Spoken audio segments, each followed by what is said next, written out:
Assalamualaikum warahmatullahi wabarakatuh. Halo teman-teman. Baiklah, pada video kali ini saya akan menjelaskan tentang alat-alat meteorologi dan klimatologi, yaitu berupa fungsi, kemudian bagian-bagian, serta cara kerja dari alat tersebut. Alat yang pertama itu adalah gun belani. Gun belani berfungsi untuk mengukur dan mencatat total sinar radiasi matahari selama satu hari, sejak matahari terbit hingga terbenam. Adapun satuannya yaitu kalori per sentimeter persegi, dengan pembacaan skala dikalikan konstanta dibagi 21. Waktu pengamatan setiap jam 7 pagi setiap harinya. Adapun bagian-bagiannya yaitu terdiri dari satu bola sensor hitam yang berfungsi untuk menampung air yang berasal dari gelas atau tabung buret. Yang kedua yaitu tabung buret. Tabung buret berfungsi untuk menyimpan cairan. Dan yang ketiga adalah skala intensitas. Skala intensitas berfungsi untuk mencatat intensitas radiasi matahari. Kemudian cara kerja. Yang pertama, sewaktu memasang alat di pagi hari, gun belani dibalik sampai cairan yang ada di tabung buret tertampung semua di bola hitam, sehingga cairan dalam tabung buret mendekati nol. Kemudian yang kedua, dikembalikan ke posisi normal, berdiri tegak lurus dan dipasang di tempat semula. Air dalam alat volumenya konstan, dan bila terkena cahaya matahari akan menguap dan berkondensasi sehingga cair turun ke bawah. Panas yang ditimbulkan akan menguapkan zat cair dalam bola hitam, dan jumlah zat cair yang diuapkan berbanding lurus dengan total radiasi matahari yang diterima. Kemudian alat yang kedua adalah Campbell stocks. Campbell stock berfungsi untuk mencatat lamanya penyinaran matahari yang dihitung dalam satuan jam per prosentasi atau pias harian. Waktu pengamatannya dilakukan sebelum matahari terbit atau sekitar pukul 6 pagi sampai dengan pukul 6 sore. Adapun jenis-jenis pias, yang pertama yaitu pias lengkung panjang, yaitu 11 Oktober sampai dengan 28 Februari. Yang kedua pias lurus, 11 September sampai dengan 10 Oktober dan 1 Maret sampai dengan 10 April. Kemudian yang ketiga ialah pias lengkung pendek, 11 April sampai dengan 10 Agustus.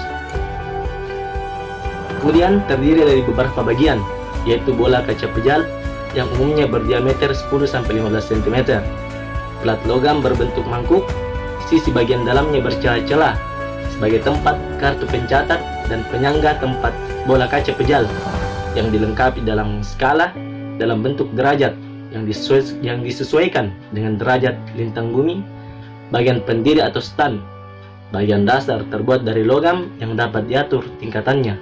Kemudian yang terakhir adalah kertas pias. Alat selanjutnya yaitu aktinografi. Aktinografi merupakan alat yang berfungsi dalam mengukur atau mencatat secara otomatis intensitas radiasi matahari. Pengamatan dilakukan setiap pukul 18.00. Kemudian satuan yang digunakan adalah kalori per sentimeter persegi per menit. Aktinografi terdiri dari beberapa bagian, yaitu yang pertama, sensor sebagai penangkap sinar radiasi matahari yang terdiri dari masing-masing 2 strip yang bercat putih yang mencerminkan radiasi matahari dan yang bercat hitam menyerap radiasi matahari. Bagian kedua yaitu glass dome. Kemudian yang ketiga, plat pengatur bimetal. Keempat, mekanik pembesar. Kelima, tangkai dan pena. Kemudian 6, drum clock. Kemudian ketujuh, kertas pias.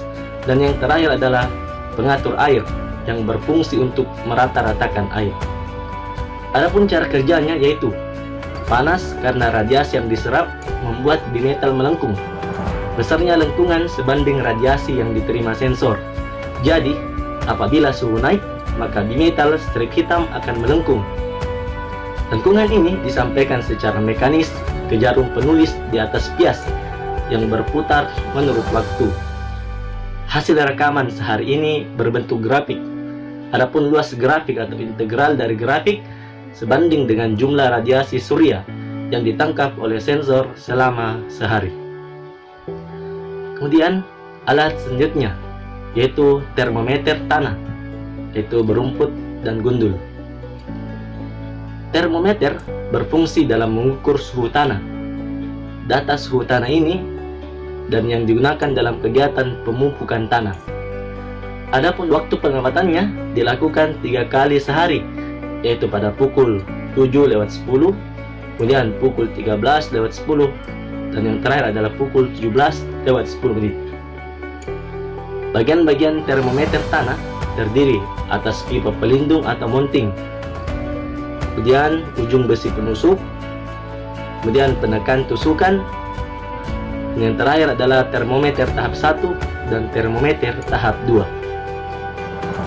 Adapun prinsip kerjanya sama dengan termometer air raksa yang lain, hanya aplikasinya digunakan untuk mengatur suhu tanah dari kedalaman 0, 2, 5, 10, 20, 50, dan 100 cm. Dan termometer tanah ini terbagi menjadi 2 macam, yaitu termometer tanah gundul yang dipasang pada tanah yang tak berumput atau gundul, dan yang kedua adalah termometer tanah berumput yang dipasang pada tanah yang berumput. Baiklah, kemudian alat selanjutnya yaitu adalah sangkar meteorologi yang terdiri dari termometer bola basah, termometer bola kering, termometer maksimum, dan termometer minimum. Sangkar meteorologi berfungsi sebagai tempat meletakkan peralatan meteorologi atau psikrometer. Adapun bagian-bagiannya yaitu pertama adalah beton sebagai pondasi, kemudian yang kedua permukaan lantai sangkar, yang ketiga pintu sangkar 2 bagian yaitu di muka dan belakang, yang keempat papan penutup ruang sangkar yaitu memiliki tebal 2 cm berlubang 5. Kemudian alat pengukur kelembapan udara dimasukkan ke dalam sangkar, diantaranya temperatur maksimum, minimum. Termometer maksimum diamati pada setiap pukul 7 malam. Adapun termometer minimum diamati pada setiap pukul 7 pagi. Termometer bola basah dan kering yang diamati setiap jam. Barograf, termohigrograf, swing termometer, evaporimeter jenis pitch atau Kessner. Kemudian alat selanjutnya yaitu anemometer. Anemometer berfungsi sebagai alat pencatat arah dan kecepatan angin sesaat dengan satuan arah angin, atau dengan kata lain dari manapun angin berhembus dan kecepatan angin. Dihitung dalam satuan knots. Kemudian anemometer dipasang di atas penyangga dengan jarak 10 meter dari atas tanah. Pengamatannya dilakukan setiap jam dengan melihat jenis, jumlah, tinggi dasar, dan tinggi puncak awan. Adapun bagian-bagiannya yaitu terdiri dari mangkok anemometer dengan jari-jari 0,5 cm, 2 cm, 8 cm, dan 10 cm. Bagian yang kedua itu speedometer, yang ketiga skala Beaufort, dan yang terakhir adalah tangkai pegangan tangan. Cara kerjanya yaitu angin yang berhembus lalu menggerakkan kap anemometer dengan perputaran satu arah sehingga anemometer berupa motor yang terdapat dalam kumparan menghasilkan arus listrik yang menggerakkan jarum penunjuk skala. Cara pengamatannya yaitu prinsip kerja seperti gerakan speedometer, sepeda motor dalam satuan kilometer per jam. Kecepatan angin rata-rata harian, selisih pembacaan angka dibagi 24 jam. Baiklah, alat selanjutnya yaitu Automatic Solar Radiator Station. ASRS berfungsi mencatat, radiasi pantulan sinar matahari dari bumi dan mengukur radiasi global dari matahari. Waktu pengawatannya yaitu dilakukan setiap hari. Memiliki dua sensor, yaitu sensor piranometer, yaitu berfungsi mengukur intensitas atau besarnya radiasi matahari dalam sehari, dan sensor perheliometer berfungsi mengukur radiasi langsung dalam satu hari. Adapun cara kerjanya yaitu sinar radiasi matahari yang ditangkap oleh sensor piranometer berkaitan dengan ASRS. Kemudian alat selanjutnya yaitu penakar hujan tipe Hellman. Alat ini berfungsi untuk mengukur intensitas, jumlah, dan waktu terjadinya hujan. Dipasang dengan ketinggian 120 cm dari permukaan tanah sampai ke corong penakar dan luas penumpang corong 200 cm persegi. Satuan yang digunakan yaitu milimeter. Waktu pengamatannya dilakukan selama 24 jam dan penggantian pias dilakukan pada pukul 7 pagi.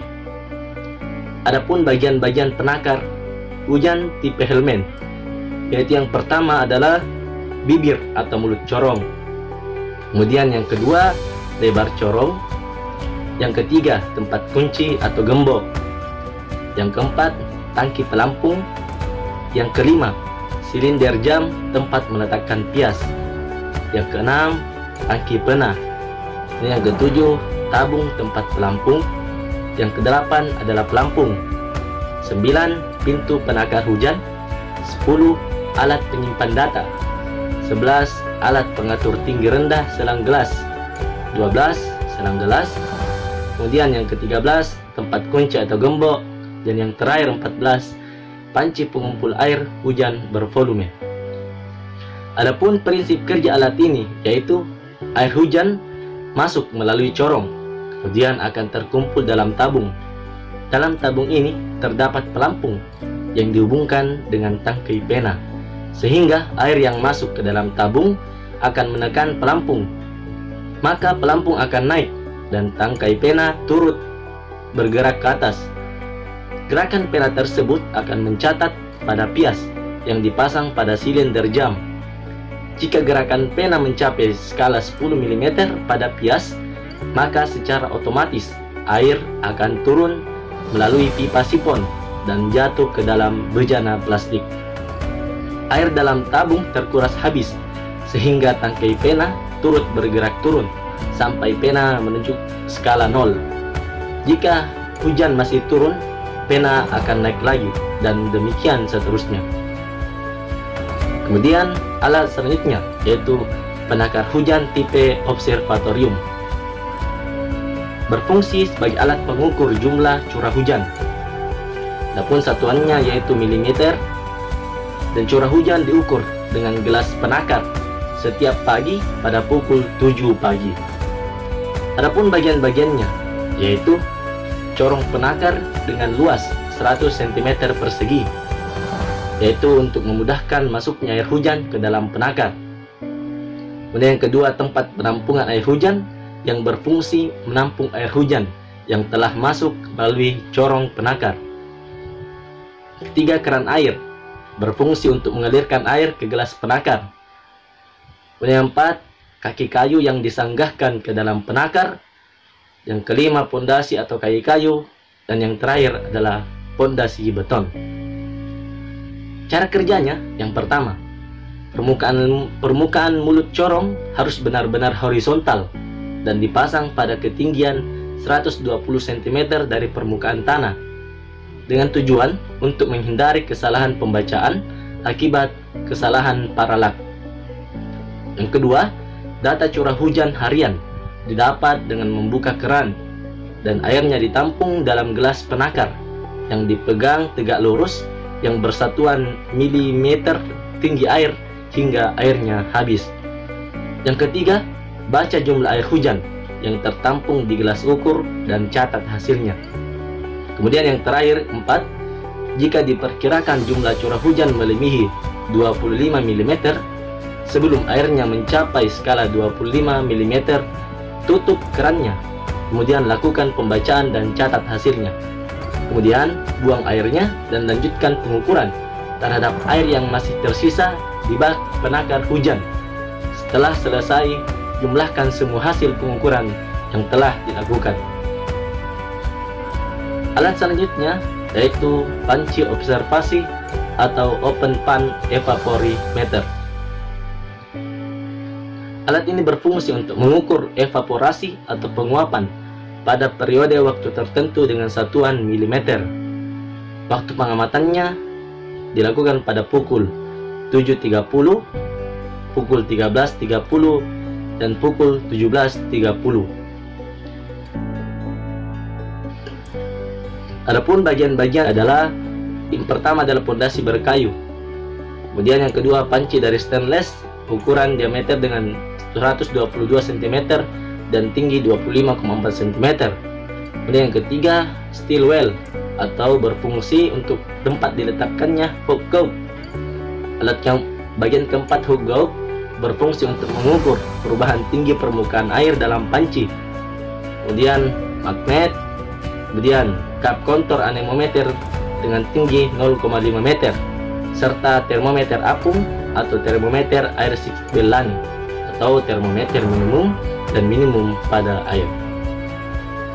Alat selanjutnya yaitu cup kontur anemometer, berfungsi mengukur kecepatan angin rata-rata harian satuan arah mata angin, atau dengan kata lain dari manapun angin berhembus dan kecepatan angin. Dihitung dalam satuan kilometer per jam. Kecepatan angin rata-rata harian, selisih pembacaan angka dibagi 24 jam.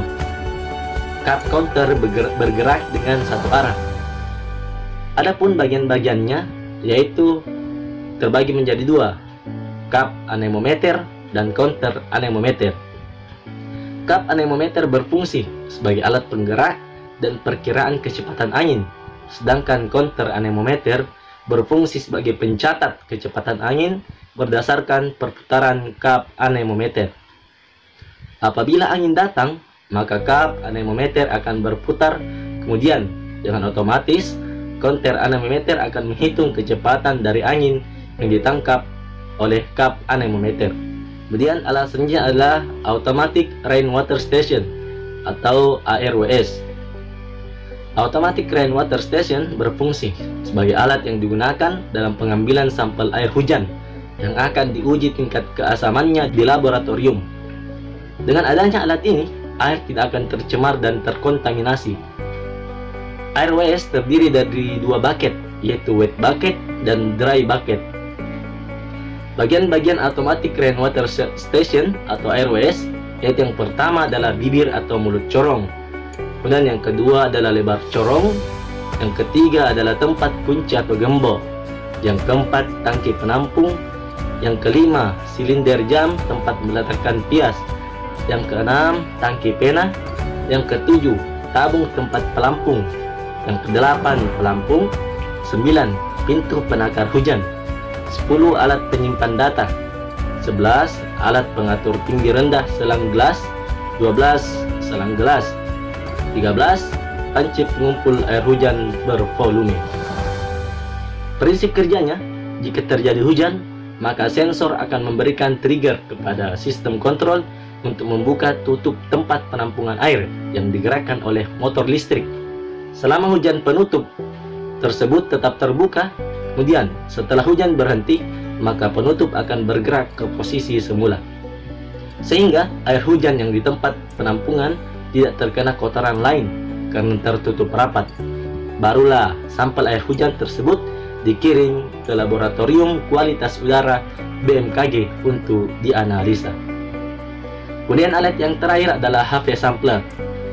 HV sampler adalah peralatan sampling untuk mengambil sampel SPM atau Suspensius Particle Meter atau partikel padat yang melayang di udara 0,1 mikron. Alat ini berfungsi untuk mengukur partikel kecil padat aerosol di udara berupa debu, karbon, dan lain-lain, dan diukur dalam satuan mikrogram. Pengamatannya dilakukan setiap 6 hari sekali. Untuk pengamatannya sendiri bisa dilakukan pengambilan pias per hari dan juga pias mingguan. High volume air sampler atau HP sampler terdiri dari sensor suhu yang berfungsi menggerakkan pena. Kemudian pena berfungsi dalam menunjukkan jumlah atau volume partikel.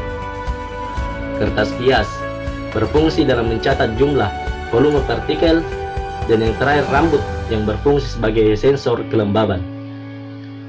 Dan cara kerjanya yaitu udara yang mengandung partikel debu dihisap mengalir melalui kertas filter dengan menggunakan motor. Debu akan menempel pada kertas filter yang nantinya akan diukur konsentrasinya dengan cara kertas filter tersebut ditimbang sebelum dan sesudah sampling. Baiklah teman-teman, itulah tadi penjelasan tentang bagian-bagian alat, fungsi-fungsi alat, serta cara kerja dari alat-alat meteorologi dan klimatologi. Saya harap apa yang telah saya sampaikan kepada teman-teman dapat bermanfaat bagi diri saya sendiri serta bermanfaat bagi teman-teman sekalian. Mungkin sampai sini dulu perjumpaan kita dalam video kali ini. Kurang lebihnya mohon dimaafkan. Assalamualaikum warahmatullahi wabarakatuh.